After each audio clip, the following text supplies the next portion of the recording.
আমার একটা নৈতিক দায়িত্ব পালনের সুযোগ দেওয়ার জন্য। গতকালকে অর্থবহ আলোচনার পর আমরা একটা প্রস্তাব দিয়েছিলাম যে একটা কমিটি হলে আমরা উভয়ে এই সমস্যা নিরসনে ভূমিকা রাখার সুযোগ পাব। আমি মাননীয় সংসদ নেতাকে ধন্যবাদ জানাই, তিনি এটাকে কগনিজেন্সে নিয়েছেন এবং একটা কনক্রিট প্রস্তাবও পেশ করেছেন। কমিটির সদস্য সংখ্যাও তিনি প্রস্তাব করেছেন এবং সরকারি দলের পক্ষ থেকে 5 জনের কথা এখানেই পরিষ্কার ঘোষণা করেছেন। আমিও তাকে সম্মান করে বিরোধী দলের পক্ষ থেকে আরও 5 জনের নাম ঘোষণা করছি।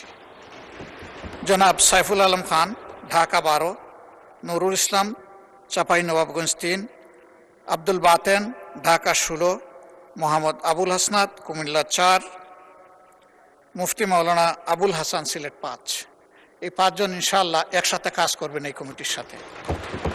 মাননীয় স্পিকার, এর সাথে আমি আমাদের খনিজ সম্পদ, বিদ্যুৎ ও জ্বালানি প্রতিমন্ত্রী যে প্রস্তাবটা এই সংসদে এনেছেন ঢাকায় লোড ম্যানেজমেন্টের ব্যাপারে, আমি বলবো যে মেহেরবানি করে এটা যেন সংসদ থেকে শুরু হয়, সংসদ যেন এর বাইরে না থাকে, ওই লোড ম্যানেজমেন্টের আওতায় সংসদ যেন থাকে। এখানেও যেন যদি ঢাকার অন্য অংশে 1 ঘন্টা থাকে, এখানেও 1 ঘন্টা যেন বিদ্যুৎ না থাকে।